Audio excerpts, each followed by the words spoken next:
बिस्मिल्लाहिर्रहमानिर्रहीम। अस्सलामुअलैकुम। वेख रहे हो तुसीं अपना सुर्खियां चैनल ते मैं तुहाडा मेजबान दिखान भरावां ते रोजाना की नवीं तो नवीं ते अच्छी वीडियो लैके हाजिर हो। उम्मीद करना इंशाअल्लाह भरावां नूं वीडियो पसंद आउंदी है। वीडियो नूं लाइक भी कर दो, वीडियो शेयर भी कर दो। सब तो पहला अपने चैनल नूं करना सब्सक्राइब और बेल आइकन का बटन जो जरूर दबा लेना ताकि साडी आवन वाली नवीं तो नवीं वीडियो जी भरावां तक आसानी पहुंच सके। वीडियो जी बनाने लगी वीडियो इस तरह है, मेरी गुजर की वीडियो अगे भी तुम वीडियो देखते पे कि इस पिंड की जो है ना ये वीडियो अपलोड होती है, लेकिन अज जी है ना एक गलबात करनी है। मेरी तो भाई है नदीम गुजर इस टाइम मेरे नाल मौजूद है जिन्हें गलबात करनी है। तो अज की वीडियो के है ना एक गां है उन्हें वीडियो जी लानी है, बाकी गां वेख लेनी है।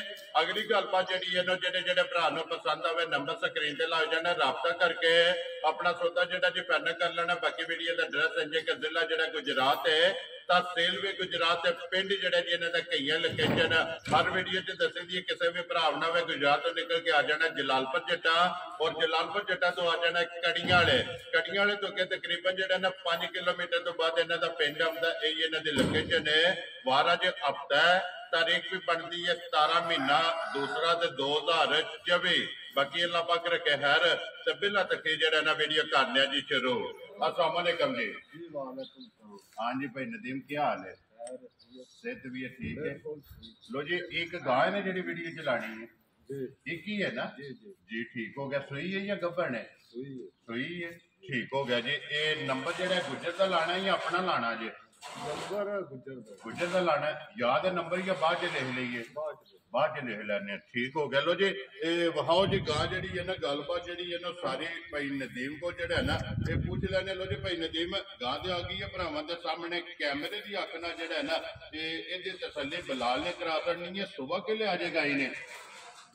दूसरा ठीक हो गया जी। दूसरा सुबह लिया मोनी जेड़ा है ना ये बोदी वाले कन जेड़े ने ये दोवे काले ने, अखा जड़ियां ने दोवे कालियां ने। बच्चा के जे मगर ये बच्चा जेड़ा है ना ये भाई नदीम किन्ने कुछ दिन की गां सुई है? 15-20 दिन। ठीक हो गया जी। 15 तो 20 दिन हो गए ने इनू जेड़ा ना सोए आ। की कुछ इस टाइम गां को हाजर मौका? हाजर मौका 18 किलो दुध।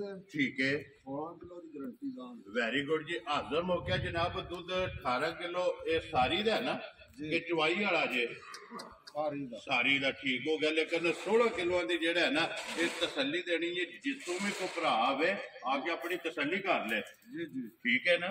दुध का हक हासिल है। जिसों भी कोई भरा आवे ना आके अपनी दुध की जेड़ा है ना ये तसली कर लेनी है। 16 लीटर जेड़ा है ना ये को हाजर मौके पे जिस तरह खाने इंजी चुवाई है ना? जी मोटी चुवाई है जी। ठीक हो गया जी। चुवाई मोटी गोल जेड़ा है ना ये चुवाई होगी। लो जी भाई नदीम गां बिलाल ने करवा छड़ी है। हुण बिस्मिल्लाह पढ़ो जी। किसी भरा पसंद आवे ना ये मक्की दे पीढ़ी जेड़ा है ना ये किन्ने दी जनाब ने गां दे असर नहीं है?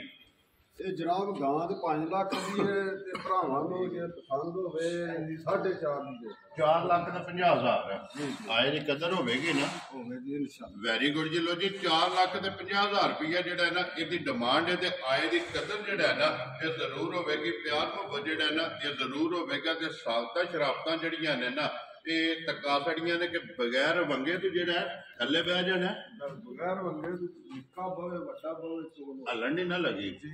ठीक हो गया। लो जी 4 लाख ते 50,000 रुपया जेड़ा ने दी डिमांड है ते प्यार मुहब्बत जेड़ा है ना ये जरूर होगा। बच्चा कितने जेदा जी? बिल्कुल वहाओ जी बिलाल नाल ही बच्चा जेड़ा है ना ये भी भरावां नूं दिखा देना। लो जी ये गां जेड़ी है वहा छड़ी ये नंबर जेड़ा है ना ये मेरी दा स्क्रीन ते लग जाएगा। राबता करके ना अपना सौदा जेड़ा जी ये फाइनल कर लेना ते इंशाअल्लाह उम्मीद करांगा कि वीडियो जेड़ी है ना ये भरावां नूं पसंद आवेगी। लाइक भी करो ते शेयर भी करो। ते लो जी एक बारी जेड़ा ना सालतां ते शराबतां जड़ियां ने ना ये वैडी दियां फिर चेक कर लैणियां ने कि बच्चा छड्ड के वंगे की जरूरत नहीं है। ठीक हो गया जी। हलन नहीं लगी है भी थापड़ा मार के जेड़ा है ना ये वैडी के थले पै जाना। लो जी मोट भी ला खड़िया ते नंबर जेड़ा है ना ये जनाब स्क्रीन ते लग जाएगा। एड्रैस एक बार फिर दोहरा देना कि जिला तहसील गुजरात है और पिंड जेड़ा है ना एक कईयां ते मेरी गुजर की वीडियो जेड़ा है ना ये जनाब ये नंबर इन्हों का स्क्रीन ते लग जाएगा। तो अल्लाह पाक रखे खैर दुआवां च जेड़ा याद रखना है। इस वीडियो के नाल दिओ इजाजत इंशाअल्लाह। अगली वीडियो के नाल फिर हाजिर होवांगे। चलो बिलाल एक बार जेड़ा ना चौं पैर मारनी है गल घर एक एक जेड़ा ना मार के ते फिर सुंग जेड़े ने ना ये भरावां नूं तका छड़ने ने पसमा जेड़ा ना ये भरावां नूं तका छड़ना ताकि तसल्ली जेड़ा ना ये होने के बाद मुकम्मल वीडियो जी है ना चुवाई तो जनाब वो टिक टाक से इंशाअल्लाह ला सकता है। जिस भरा ने देखनी होई ना वो टिक टाक से जाके देख सकता है। भाई नदीम नारा मारना जी पाकिस्तान जिंदाबाद, पाकफौज जिंदाबाद।